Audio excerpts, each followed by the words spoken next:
네, 저는 울산 동구 더불어민주당 김태선입니다. 오늘은 정부가 제출한 추가 경정 예산안을 심사하는 자리입니다. 하지만 국정을 책임져야 할 대통령 권한대행이자 국무총리는 사전 양해도 없이 국회 출석을 거부했습니다. 이는 국회를 무시하고 국민 앞에 책임을 방기한 것입니다. 한덕수 권한대행, 지금 어디에 있습니까? 민생을 책임져야 할 자리는 비워두고 출마 명분 쌓기와 대권 노림에 몰두하고 있는 것 아닙니까? 있어야 할 곳에 없고 없어야 할 곳에 가 있습니다. 만나야 할 국민들은 외면하고 만나지 말아야 할 정치 셈법만 쫓고 있습니다. 더 이상 국정을 본인의 대권 노름에 활용하지 마십시오. 국정 혼란, 외교 혼란, 경제 혼란, 더 이상 초래하지 말고 본연의 임무에 충실하시기 바랍니다. 국민을 무시하고 국회를 외면한 한 권한대행의 무책임한 행태를 강력하게 규탄합니다. 이제부터 질의를 시작하도록 하겠습니다.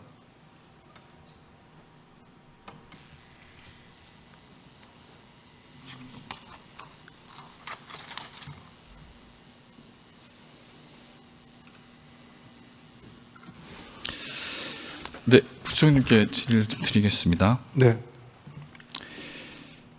추경에서 가장 중요한 거를 언급하신 적이 있더라고요. 추경에서 가장 중요한 게 뭐라고 생각하십니까? 일단 지금 상황에서 제일 필요한 그러니까 효과와 그 다음에 속도라고 생각합니다. 그렇죠. 똑같은 얘기 같은데 타이밍이죠. 네. 또 그 경제관계 장관에서도 말씀하셨더라고요. 추경은 타이밍이 매우 중요하다라고. 그렇습니다. 가장 중요한 게 타이밍입니다. 이 타이밍 관련해서 좀 말씀 좀 드리겠습니다. 작년 말부터 올해까지 지금까지 경기 둔화 신호는 계속적으로 보셨을 거라고 저는 봅니다. 맞죠? 네, 그렇습니다. 그러면 그럼에도 불구하고 추경을 빨리 추진하지 않고 지금 4월까지 이렇게 있다가 기다렸던 이유가 뭡니까? 뭐 결과적으로는 지금 3월 말에 내게 됐지만 기다렸다는 표현은 적절치 않은 것 같고요. 제가 일단은 작년에 재정이 통과됐기 때문에 일단 연초에는 재정의 신속 집행이 가장 우선이었다고 생각했습니다. 그렇게 하면서 그 효과를 보면서 그 논의를 하는 게 맞다고 생각했고요. 그래서 한 2월 중순부터는 제가 국정협의회를 통해 가지고 추경을 국회에서 같이 논의를 하자고 제안을 했었습니다. 그 부분도 제가 또 말씀드릴 텐데 신속 집행을 약속을 하셨어요. 저는 그 말을 믿고 국민들도 믿었다고 봅니다. 실제로 2025 예산이 이제 집행되니 신속하게 집행을 해야 되겠다는 그 말을 아마 국민들이 많이 믿었을 거라고 봅니다. 하지만 실제 재정 집행률은 어떤지 아시죠? 그 작년 수준은 했습니다. 41.7%. 우선 PT 한번 열어주세요. 재정 집행을 가속화하겠다는 정부의 발표와는 다르게 실적은 오히려 부진했습니다. 올해 1월 집행률의 올해 1월입니다. 7.8%, 작년에 8.9%, 재작년에 8.3%였습니다. 이걸 보시고 이 얘기를 하신 거예요. 2월 달 보시죠. 2월 달에 21%, 작년에 25%입니다. 3월 달에 되어서야 겨우 작년 수준으로 맞춰집니다. 이에 대해서 본인이 말씀하신 거에 대해서 어떤 책임감을 느끼지 못하십니까? 뭐 2월 달에 좀 집행이 여기 한 부분이 있는데 사실은 2월 달까지 아마 저 숫자가 제가 더 세부적으로 봐야 되겠지만은 그 날짜 수가 좀 차이가 있을 텐데 네, 적어도 2월 달까지는 좀 저희가 집행이 저희 계획보다 못 되는 것 같아서 3월 달에 아주 집중적으로 노력을 해서요. 그러니까 3월 달에 맞췄습니다. 집중적으로 아주 노력을 해가지고 그제서야 작년하고 똑같은 수치를 맞춘 겁니다. 작년이 경제 회복을 위해서 역대 가장 신설 집행을 많이 한 해였습니다. 물론 그렇죠. 네. 네. 그리고 근데 그 부총리께서 말씀하신 경제 회복을 위해서 가용할 수 있는 모든 수단을 활용해서 재정 집행을 가속화시키겠다. 그렇게 호언장담을 하셨기 때문에 제가 말씀드리는 거예요. 그러면 1월달, 2월달에 이렇게 집행률이 떨어지는데 이걸 알고 계셨으면 추경을 빨리 편성하는 게 맞지 않았을까요? 근데 왜 추경을 그 국정협의체에서 맡기겠다라고 말씀하셨는데 의원님, 2월 이게 맞나요? 네, 2월달 집행률은 저게 날짜가 3일이 부족하기 때문에 저걸 그대로 우리가 볼 수는 없는 거고요. 해봤자 네, 얼마 네. 차이도 안 나는 거 아니, 가지고 많이 나죠. 말씀하시지 마시고 30일, 25일 중에 결론적으로 제가 말씀드리고 싶은 건 24년과의 비교입니다. 결론적으로 집행을 이렇게 빨리 하겠다고 하셨지만 결과적 성과가 안 나온 거예요. 그래서 제가 그래서 2월 추경이 중순부터, 필요하다고 얘기하는 거잖아요. 2월 중순부터는 제가 국정협의회나 이런 데서 그 국회에서 논의해 주십사고 강하게 요청을 여러 번 했어요. 그러니까 저는 그 말들을 어제 들었는데 좀 놀랐어요. 정부가 편성을 해야지 국회에서 논의할 거 아닙니까? 국정협의체에서 편성을 합니까? 논의를 시작해달라고요? 아니죠. 기본 원칙을 정해야 아니죠. 거기에 따라 제가 기본 편성을- 원칙이 안 정해지면 추경 편성 못 합니까? 그 기본 원칙을 아니죠. 정해야- 아니죠. 제 얘기는 물론 편성할 수 있습니다. 그렇지만 기본 원칙을 정해 주셔야 빨리 이게 국회 통과가 되지 않겠습니까?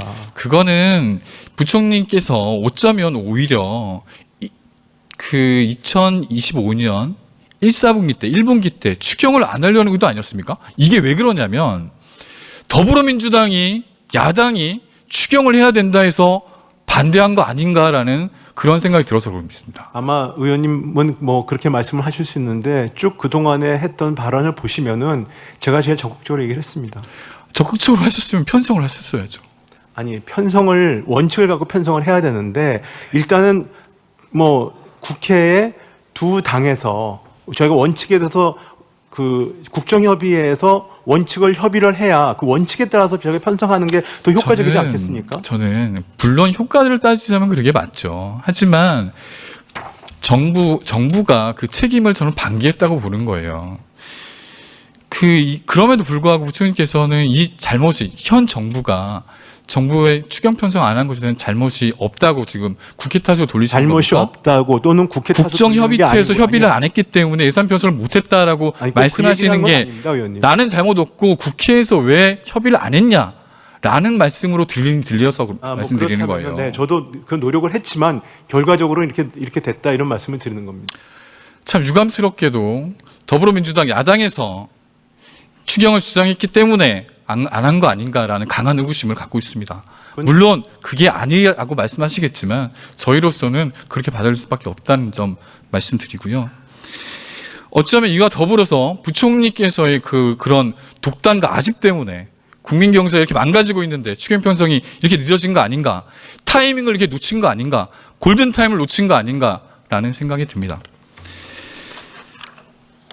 그 지역 화폐 관련해서도 말씀 좀 드리겠습니다. 그 부총리님, 내수 침체가 장기화되고 있는 상황에서 가장 시급하게 할 수 있는 게 몇 가지가 있죠. 정치적 수단 중에 하나가. 네. 저는 온누리 상품권도 충분히 효과가 있다고 생각합니다. 이와 더불어서 지역 화폐도 저는 충분히 효과가 있다고 생각합니다. 그런데 유독 이 정부에서는 온누리 상품권만 발행하고 있습니다. 지역 화폐는 단돈 0원도 올리지 않고 있습니다. 부총리께서는 지역 화폐에 대해서 여전히 좀 부정적인 생각을 갖고 계신가요? 좀 말씀해 주실래요? 지역 화폐에 대해서 부정적인 건 아니고요. 지역 화폐에 대해서 국비를 지원하는 부분에 대해서는 좀 여러 가지 고려가 필요하다 이런. 왜 그러죠? 왜 어떤 고려가 필요한 거죠? 일단은 지역 화폐라는 것이 이제 일단 지자체 사무라고 저희는 생각을 하고 있고요. 지자체 사무라고 그렇게 말씀하신 거 보고 제가 준비했는데 네. 지자체 자치권 자체가 헌법에서 규정하기 때문에 법률로 제정하면 법률로서 충분히 따를 수 있는 겁니다. 이건 아시잖아요. 네, 그러니까 이제 제 생각을 물어보시니까요. 네. 말씀을 드린 겁니다. 그리고 국가 전체적으로 봤을 때 소비 진작 효과에 대해서는 여러 가지 의견이 있다. 그리고 지자체 간의 형평의 문제도 있다. 뭐 이런 여러 가지 주장들이 있습니다. 부총리 혹시 지역 화폐 써보셨나요? 지역 화폐를 써보지 못했습니다. 한 번도 안 써보셨어요?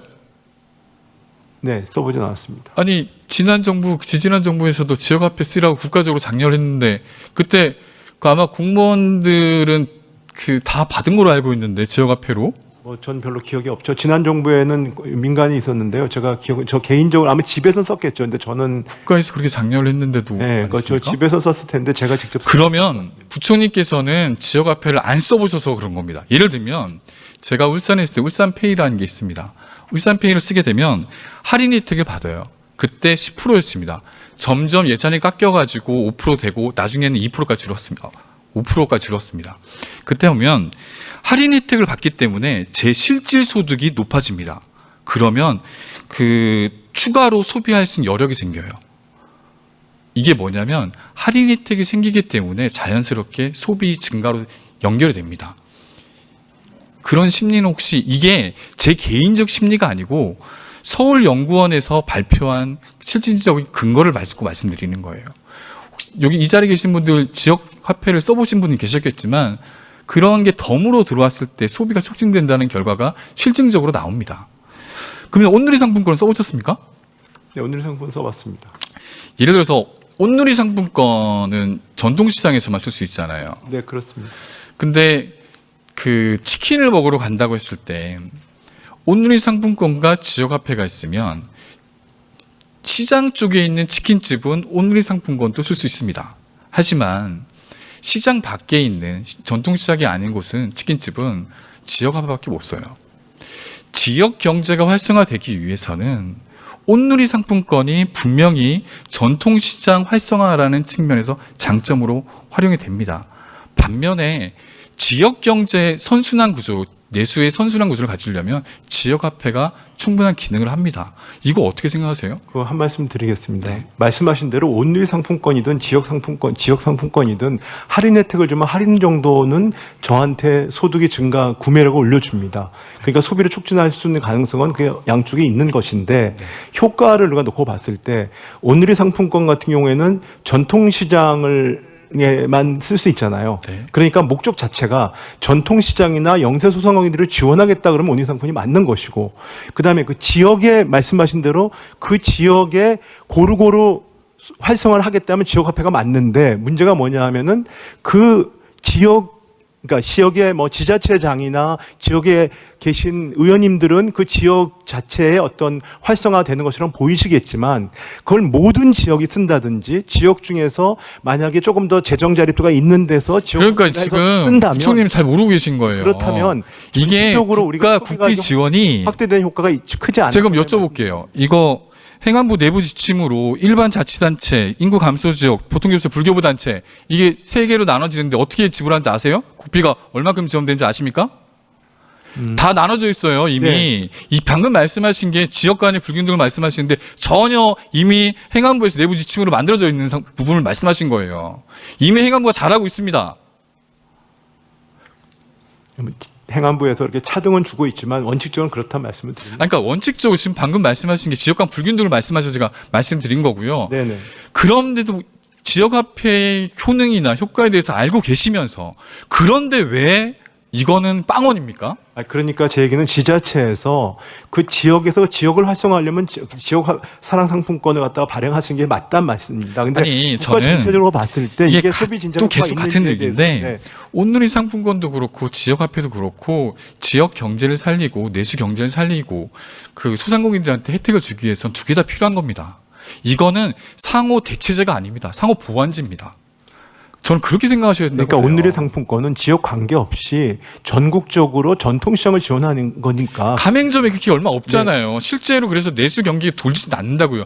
작년 연말까지 내수 경기를 위해서보다는 1조 원 전통시장을 지원하는 효과가 더 큰 겁니다, 의원님. 아니 그거는 부총님 생각이세요. 실제로 서울연구원이나 부산연구원이나 다 같이 지역화폐가 더 효과가 있다는 거 얘기를 하고 있습니다. 제가 그 연구원에서 나온 것들을 봤는데요. 저도 봤습니다. 네, 그러니까 그게 국가 전체적으로 이게 효과가 있느냐, 예를 들어서 소비 대체 효과, 지역을 다른 걸 다 대체하는 효과가 있느냐는 거는 여러 가지 이론이 있는 것 같습니다. 여러 가지 이론이 있는데 왜 이 효과는 인정하지 않으십니까? 온누리 상품권을 인정하고 지역화폐를 인정 안 하는 지금의 윤석열 정권, 최상목 부총리의 그 말이 저는 믿기지가 않는 거예요. 오히려 이것도 지역화폐도 더불어민주당이 야당이 주장해서 받지 못하는 거 아닌가라는 강한 의구심을 갖고 있습니다. 오로지 민주당이 야당이 주장하면 안 된다라는 것 때문에 지역화폐도 받고 있지 않은 거 아닌가. 이것 때문에 이 이분적으로 나누는 것 때문에 국민들이 고통받고 피해받고 있다는 생각을 해 주십시오. 뭐가 필요한 건지 반대를 위한 게 아니고 실제로 국민들에게 필요한 게 민생이 어떤 건지 그리고 소비자에게 뭐가 필요한 건지를 고민해 주십시오. 네, 알겠습니다. 근데 그런 의도는 아닙니다만 알겠습니다. 네, 경청하겠습니다. 예. 김태선 의원님 수고하셨습니다. 여러 의원님들